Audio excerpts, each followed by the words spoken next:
Hello and welcome to another episode of Soap Goes to the Oscars. This is number 137, and I am recording on December 27th, 2025. A movie I watched was called The Song of Bernadette, and this was the second of the super long ones in this round. The first one was For Whom the Bell Tolls at about 170 minutes. This one is 156 minutes. So I started it last night and got through about a little more than half, finished it up this morning. It was available on YouTube. When I looked it up, it said it was available on YouTube, and then when I went to YouTube, it said I had to rent it. But then there was also a version. That's kind of funny. You'll see why later.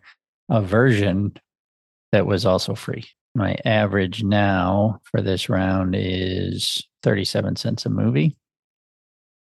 According to my days to finish calculation, I will, at my current rate, I'll finish one movie watched every 7.1 days. I'll finish on February 24th, 2035, the day after my 60th birthday. And I'm getting close. I think I might be able to make my goal, which was to finish 1943, including the snubbed movie. I've got one more movie, and then the winner, and then the snub movie. And these are not quite as long. So hopefully I can get through them in the next few days before the new year starts. So The Song of Bernadette is a 1943 American biographical drama film based on the 1941 novel of the same name by Franz Werfel. It stars Jennifer Jones in the title role, which portrays the story of Bernadette Soubirous. I don't know if I'm saying that right. It's French, who reportedly experienced 18 visions of the Blessed Virgin Mary from February to July 1858 and was canonized in 1933. The film was directed by Henry King from a screenplay by George Seaton. The novel was extremely popular, spending more than a year on the New York Times bestseller list and 13 weeks heading the list. The story was also turned into a Broadway play, which opened at the Belasco Theater in March 1946. So this was nominated for 11 Academy Awards. It won 4. Bananas. Outstanding Motion Picture, Best Director for Henry King, Best Actress for Jennifer Jones, who won.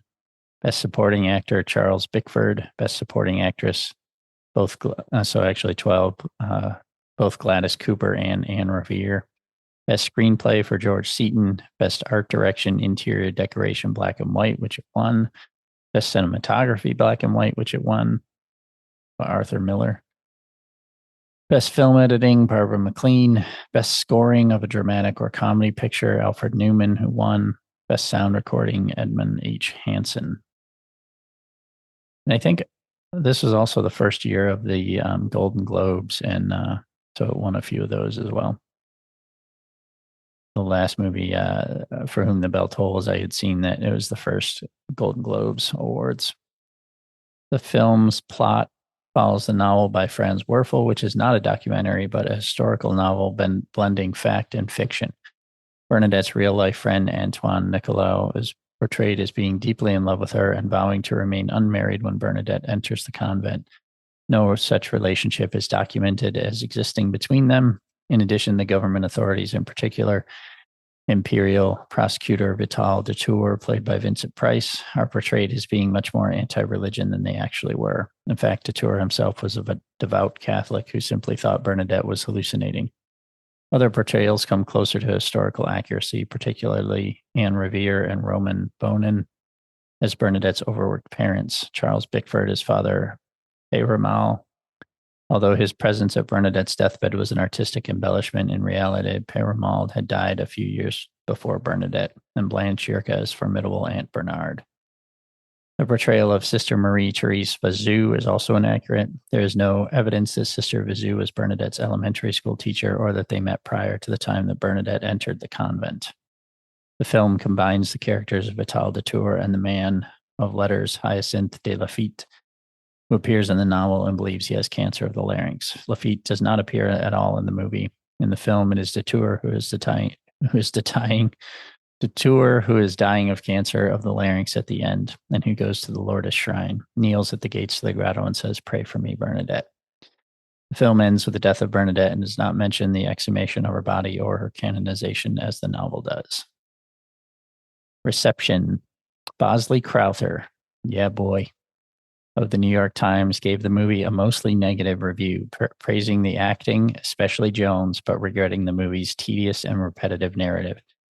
Its emphasis on images that lack visual mobility and dialectic discourse that will clutter and fatigue the average mind, and the decision to make Bernadette's lady visible to viewers. On the review aggregator website Rotten Tomatoes, 88% of 16 critics' reviews are positive, with an average rating of 6.8 out of 10. I joke around about Bosley Crowther because it's an amazing name, but this dude and I are on the same wavelength. I did not like this movie. I gave it 1.5 stars out of 5 on Letterboxd, and although I will say, so the acting was good. The acting was fine throughout the movie. Although I didn't love Jones, and she won the Academy Award. The character was kind of annoying. So it wasn't necessarily that her acting was bad. I just found her to be annoying. But that's essentially what I thought. The movie is tedious and repetitive, and it's 2 hours and 37 freaking minutes long. So that's a lot of tediousness and repetitiveness. I did not like this movie. It's way too churchy for me. And right from the beginning, I almost immediately tuned out. The second today when I was watching, I think I paid a little more attention, and it was fine, but it wasn't fine. I gave it 1.5 stars. I did not like this movie. It was just way too preachy, and it's not my thing. And movies don't always need to be my thing for me to enjoy them. I like plenty of sports movies. I hate sports. So they don't always need to be my thing. But the problem I think I have with this is that as I was watching it, I was like, I bet this is based on a true story. And I looked it up while I was watching and saw that it was. And I was like, ugh, because these people fucking believe this. And, basically she saw a vision of Mary. And then they find this spring that supposedly heals people. In the movie, it heals a little boy who was paralyzed. And as a baby, he was paralyzed. And the mother puts him in the water. I think he basically died. And the mother puts him in the water and he starts crying. And then he can also move his legs. And that kid, they show him later as he grows up. The other problem I had with it was at the beginning, she's supposed to be 14 years old. The actress is 24 years old, about 23, 24 at the time she played her. And she played her through from 14 up through, I don't know, probably 30 or something when she died. And sometimes that works, sometimes it doesn't. The kids in Stranger Things are playing much younger.